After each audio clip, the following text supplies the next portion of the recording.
Hola a todos, este es su espacio El Buen Lector. Hemos seleccionado su fascinante palabra que encontramos en Caballo de Troya 2, Masada.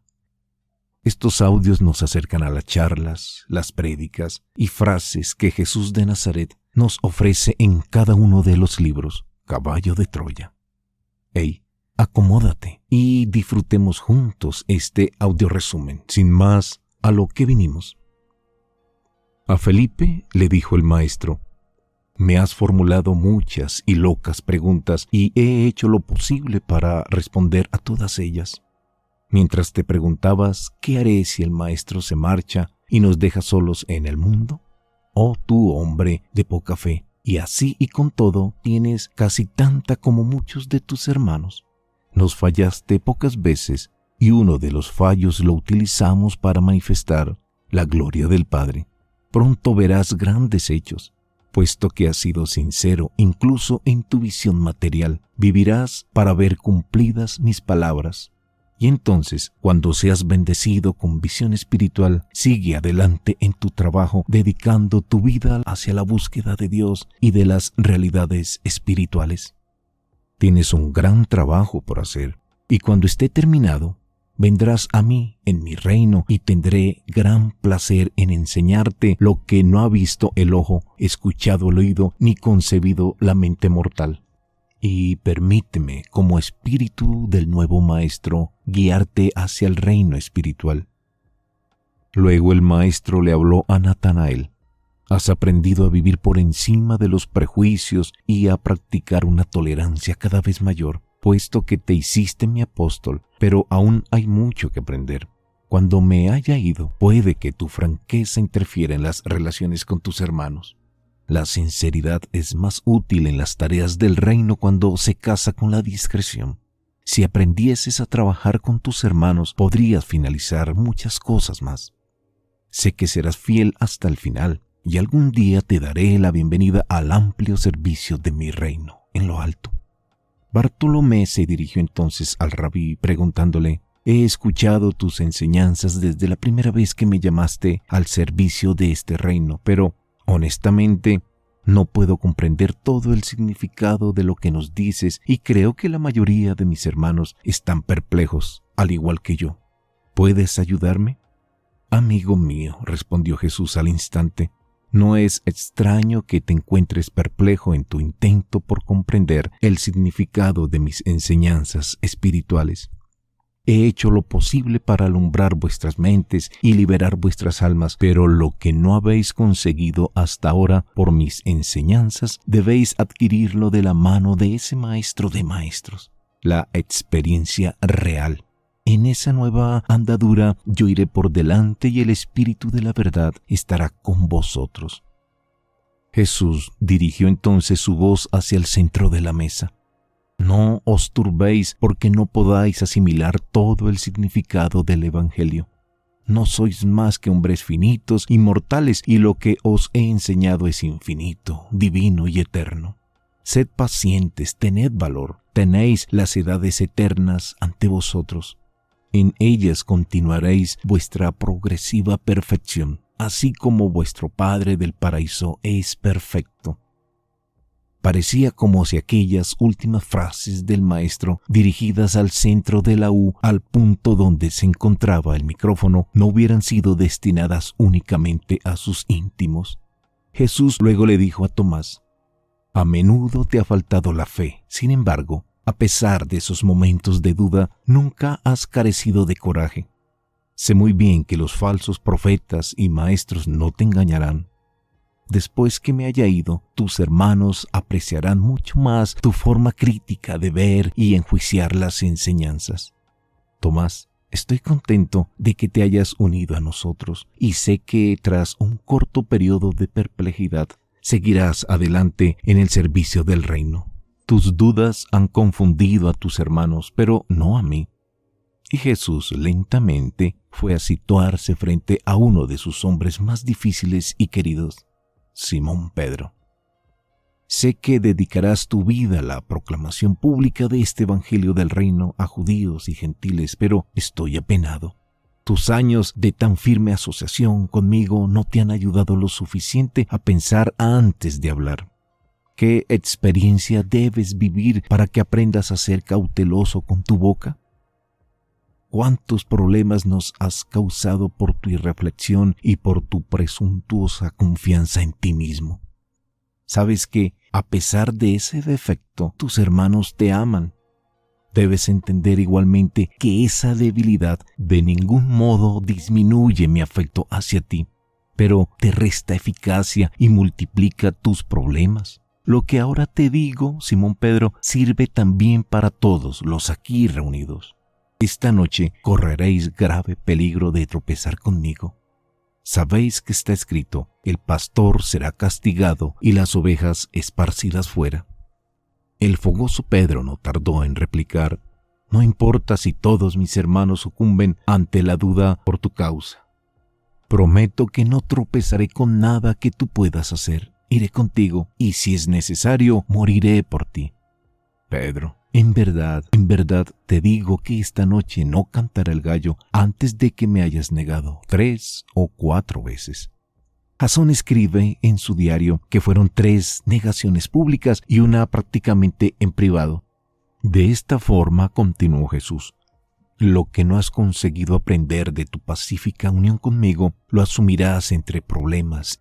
Y cuando hayas entendido, deberás reconfortar a tus hermanos y seguir adelante, llevando una vida entregada a la predicación de este evangelio.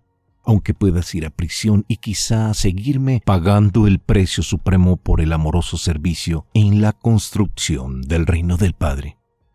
Cuando haya resucitado, me quedaré con vosotros un tiempo antes de ir al Padre. El maestro siguió hablando, el grupo se puso en pie, y, dirigidos por Jesús de Nazaret, entonó un nuevo cántico. Hacia las 22:30 de aquel jueves 6 de abril del año 30, los pasos y los murmullos de los 12 se perdían hacia el piso inferior de la casa de Elías Marcos. La última cena había concluido.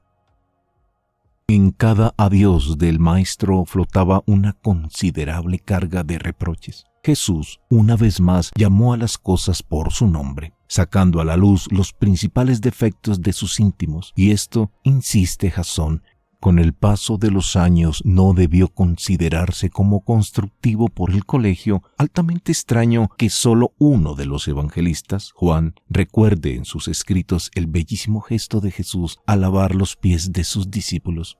¿Por qué Mateo, Marcos y Lucas se olvidan por completo de este suceso? Cabe alegar también que quizá las actuales versiones de los textos de Mateo, Marcos y Lucas no corresponden a lo verdaderamente escrito en sus orígenes. Esta, en la opinión del mayor, pudo ser una verdadera intención, que supiéramos y tuviéramos conciencia de que cada vez que se reúnen los creyentes, Él está presente, pero lo está siempre, sin necesidad de fórmulas mágicas o matemáticas que en definitiva constituyen hoy la Eucaristía. Una vez más, sus palabras e intenciones han sido sometidas y enclaustradas por los falsos juicios del hombre, que siente una especial atracción por los dogmas. Cuando se produce una reunión de fieles creyentes, no es necesario asociar la presencia divina a un trozo de pan o a una copa de vino. El espíritu viviente del Hijo de Dios, tal y como Él repitió, se hace físicamente presente en cada uno de los espíritus congregados. Tomad esta copa y bebed de ella, esta será la copa de mi recuerdo. La manipulación del hombre una vez más ha sido total, y en cuanto a lo que dijo el Maestro, tomad este pan y comedlo, os he manifestado que soy el pan de la vida, que es la vida unificada del Padre y del Hijo en un solo don. La palabra del Padre, tal como fue revelada por el Hijo, es realmente el pan de la vida.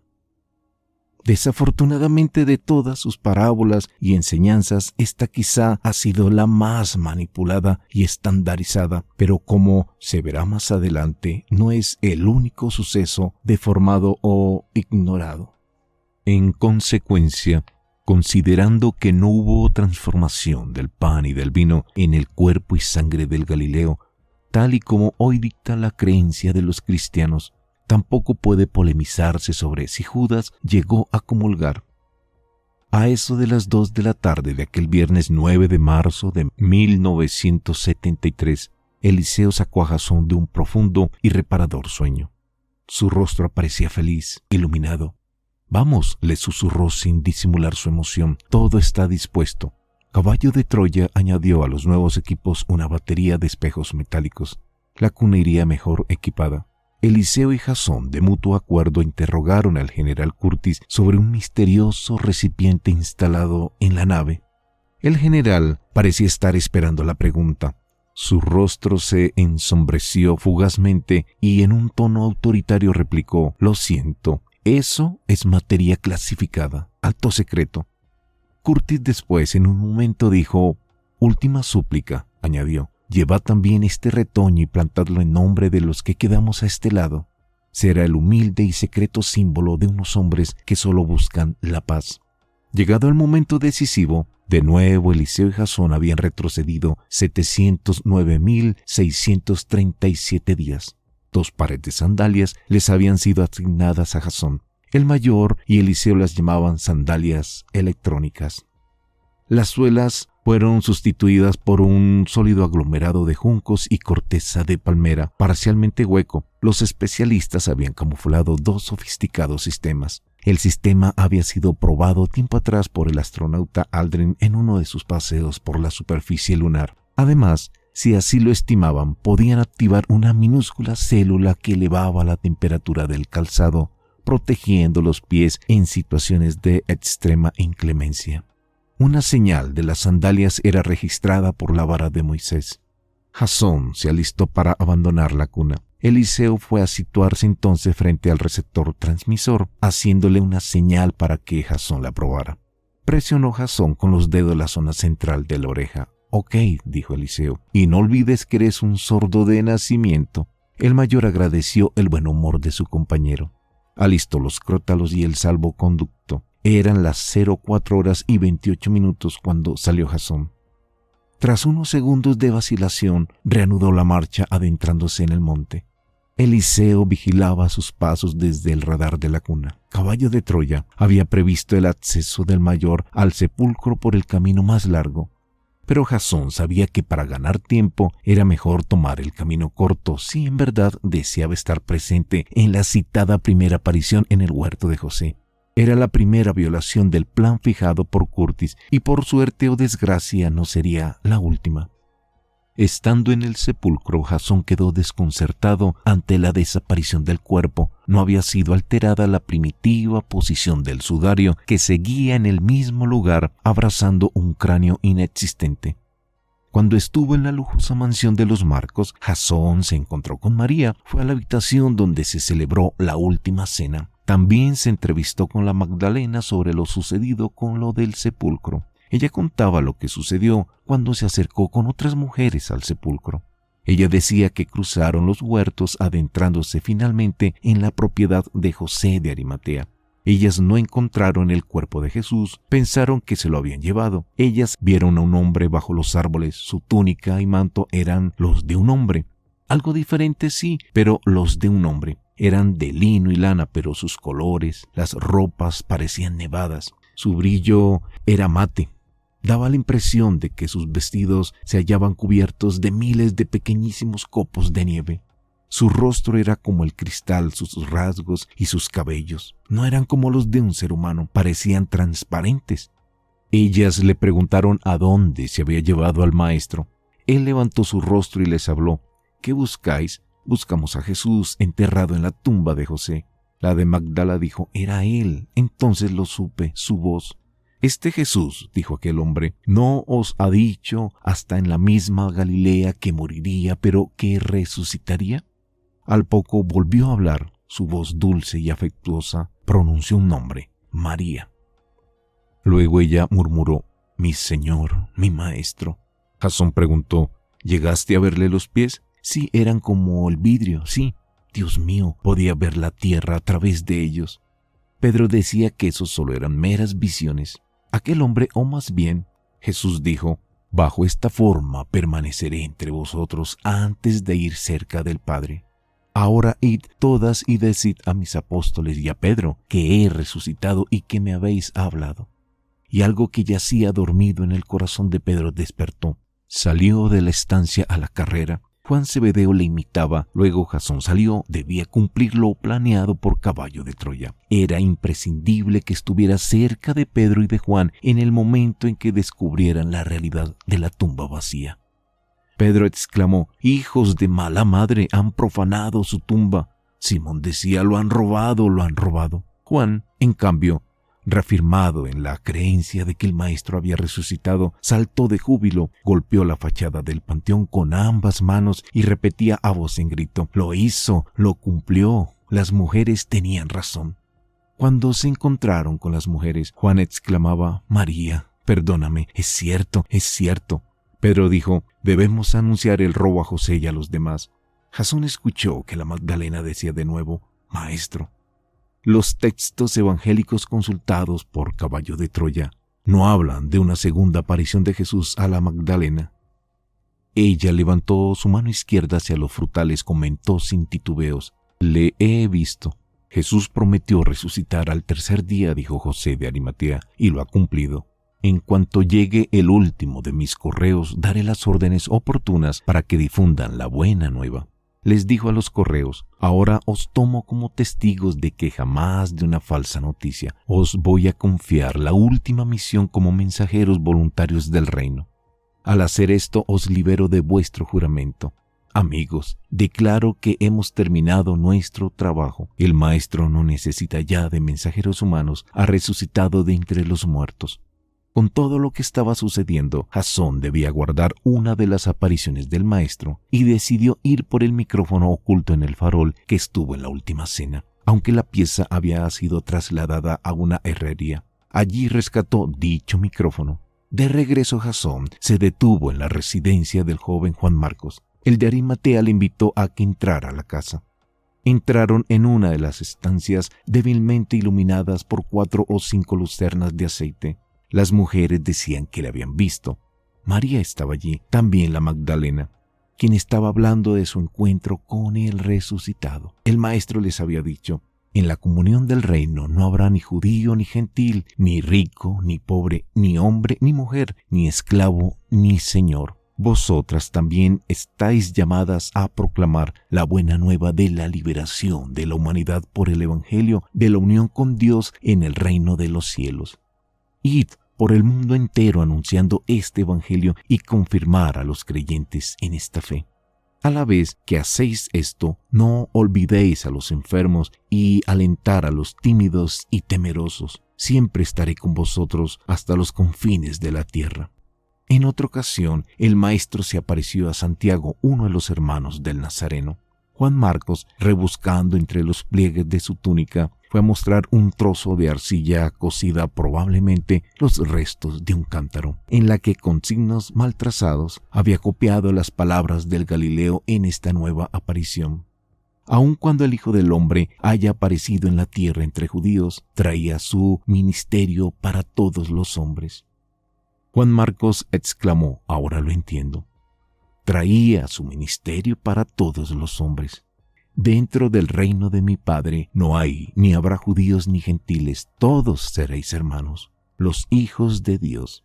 Id por lo tanto por el mundo entero, extendiendo este evangelio de salvación, como lo recibisteis de los embajadores del reino, y yo os recibiré en la comunión de la fraternidad de los hijos del Padre y de la fe y la verdad.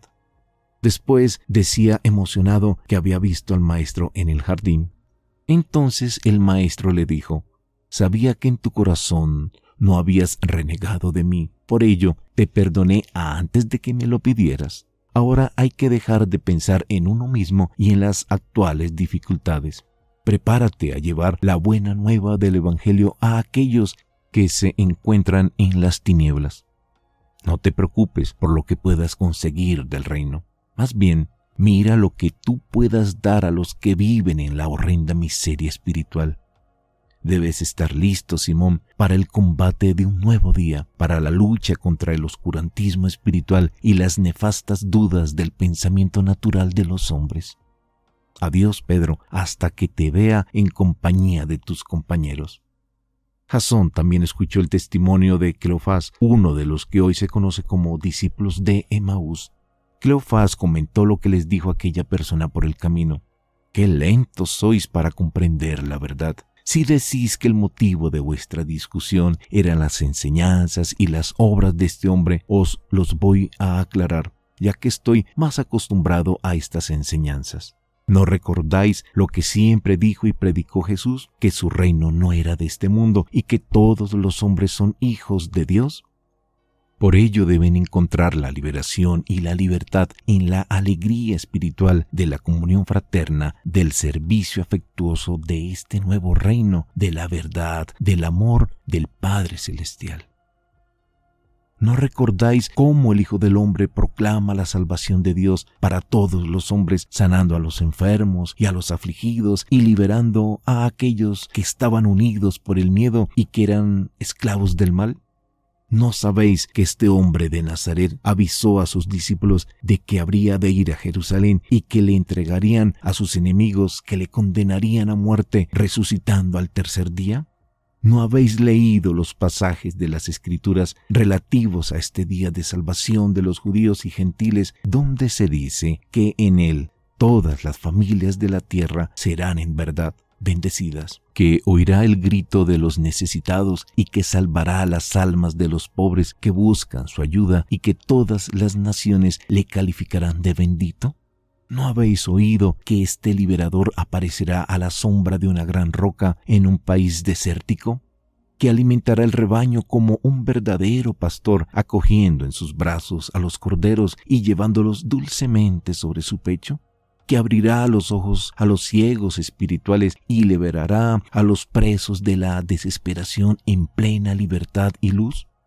Que todos los que moran en las tinieblas verán la gran luz de la salvación eterna, que curará los corazones destrozados, proclamará la libertad de los cautivos del pecado y abrirá las puertas de la cárcel a los esclavos del miedo y del mal, que llevará el consuelo a los afligidos y extenderá sobre ellos la alegría de la salvación en lugar del dolor y de la opresión, que este Hijo de la verdad y de la rectitud se levantará sobre el mundo con una luz de curación y un poder de salvación, que perdonará los pecados a sus fieles, que buscará y salvará a los extraviados, que destruirá a los débiles, pero que llevará la salvación a todos aquellos que tienen hambre y sed de justicia.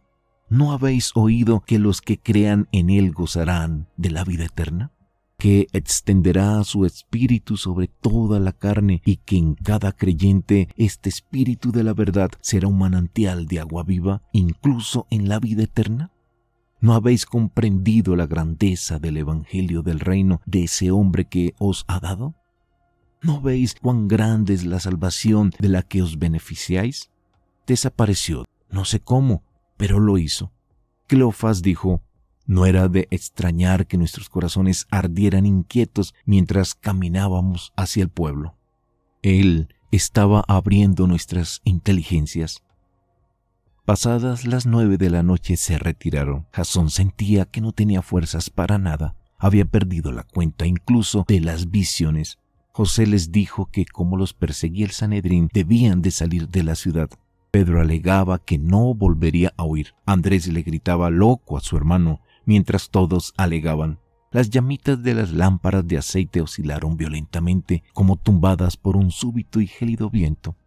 Y la cámara quedó a oscuras. Las maldiciones e improperios cesaron. Se produjo un culebreo azul metálico. Se repitió por segunda vez. Esta vez la cabeza de la chispa rasgó la oscuridad dibujando una figura humana. De pronto los brazos de aquel ser de luz se movieron. Era él, su timbre de voz. ¿No os dije que los principales sacerdotes y dirigentes me entregarían a la muerte, que uno de vosotros me traicionaría y que resucitaría al tercer día? ¿A qué tantas discusiones y dudas sobre lo que manifestaron las mujeres, Cleofás, Jacobo o el mismo Pedro? ¿Y ahora que me veis, me vais a creer? Uno de vosotros todavía está ausente. Cuando se reúnan una vez más y sepan con seguridad que el Hijo del Hombre ha resucitado, marchad para Galilea. Tened fe en Dios. Tened fe los unos en los otros. Así entraréis en el nuevo servicio del reino de los cielos. Permaneceré en Jerusalén hasta que estéis en condiciones de partir hacia Galilea. Os dejo en paz. En una fracción de segundo, quizá menos, toda la figura de luz se esfumó. Transcurrió un minuto o quizá más. Lo cierto es que alguien rompió a aullar, fue como un detonante. Contagiados, todos se precipitaron hacia todos, buscándose en la oscuridad con los brazos extendidos. Tropezaron con los divanes, con la mesa, y entre todos rodaron como fardos sobre el entarimado. Jasón se había golpeado. María puso un denario en el hematoma. Jasón, con todo lo que sucedía, se dio cuenta que no había usado los sistemas electrónicos incorporados por Caballo de Troya a la vara de Moisés. Aquello sí hubiera arrojado algo de luz sobre lo que estaba sucediendo. Aunque todo fue tan inesperado y fulminante, ni siquiera sabía dónde estaba el cayado. Además, el miedo le había paralizado. Pero habría una segunda oportunidad.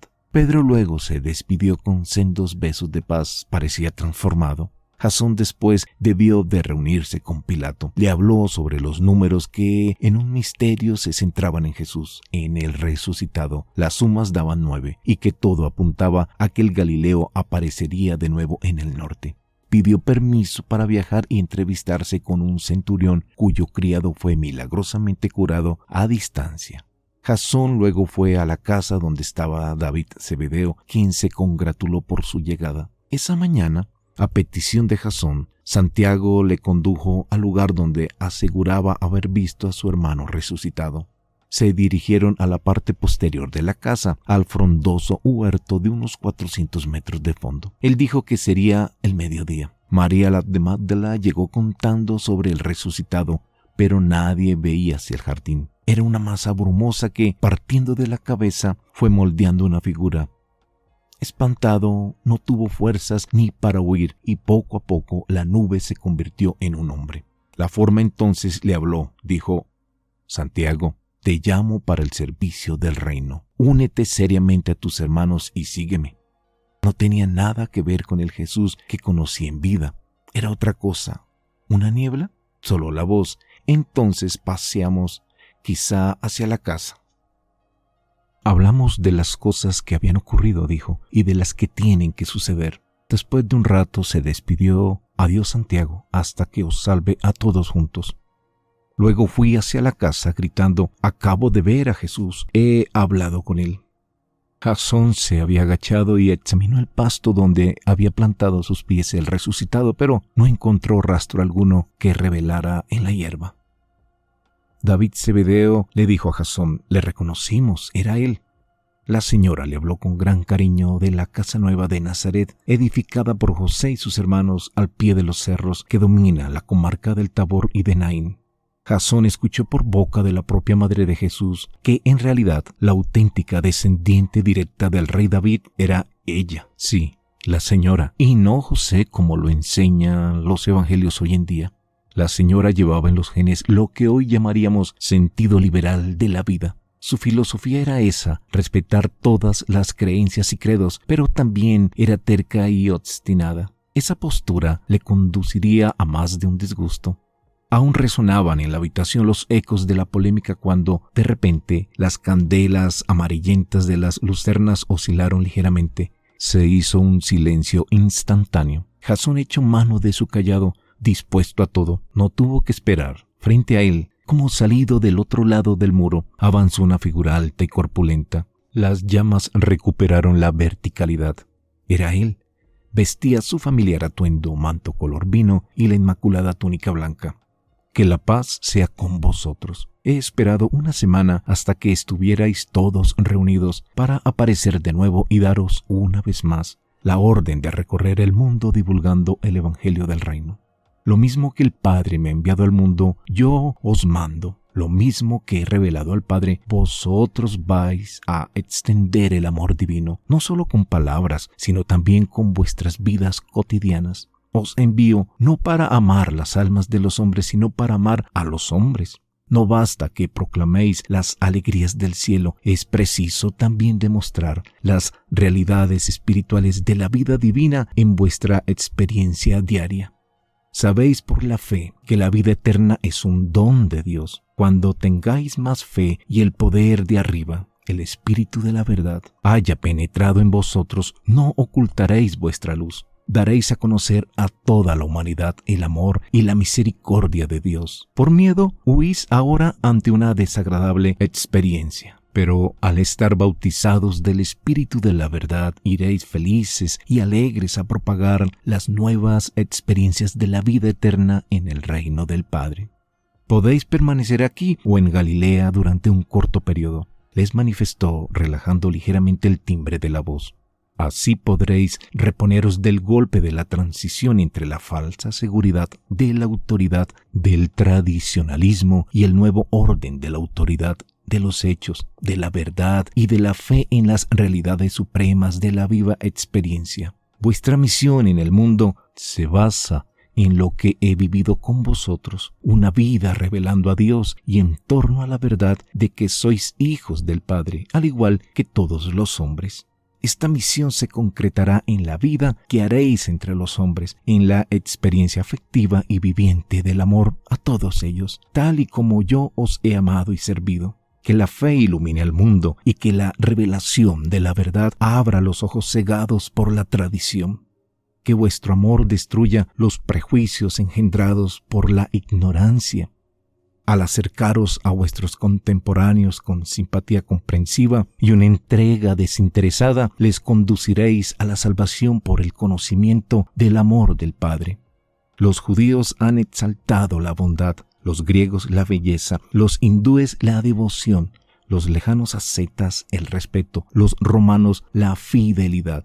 Pero yo pido la vida de mis discípulos, una vida de amor al servicio de sus hermanos encarnados. El Maestro le dijo a Tomás: «Y tú, Tomás, ahora me has visto y oído». Y Jesús acompañó aquellas palabras con un movimiento de sus brazos. Los alzó hasta que las palmas quedaron a la altura de su rostro y por efecto de la gravedad, las amplias mangas se deslizaron al momento hacia abajo. Los antebrazos y muñecas, en efecto, no presentaban cicatrices o señales de las pasadas torturas. Añadió el Maestro: «Ya que ahora vivo bajo una forma que tú también tendrás cuando dejes este mundo». Reanudó su importante aclaración: «¿Qué les dirás a tus hermanos?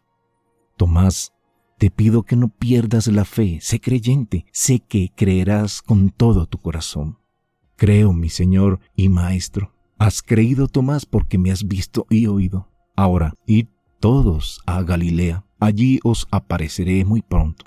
Se volvió hacia Jasón, le sonrió y caminó despacio, sin prisas, hacia la penumbra de la pared por la que le habían visto surgir y dejaron de verle. Simplemente se esfumó. Jasón, con los dispositivos conectados, permaneció en pie como una estatua, tan ensimismado, perplejo y confuso como los demás.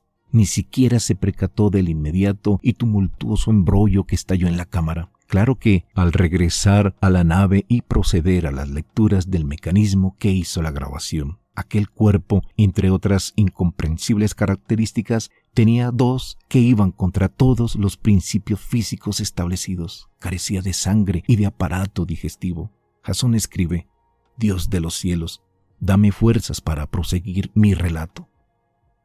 Nota del autor.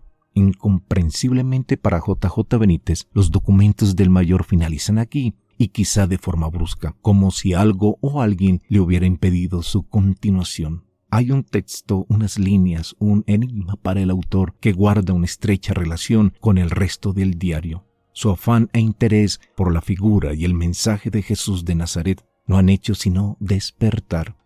Con gratitud, J.J. Benítez. Hey, amigos, este fue el resumen final de Enseñanzas de Jesús. Hemos seleccionado su fascinante palabra que encontramos en Caballo de Troya 2, Masada. Ten en cuenta que cuando tú lees o escuchas el audio de un libro, por sus palabras y sus líneas, ya no serás la misma persona. Nos encontraremos en otro audio resumen. Hey, de corazón, bendiciones.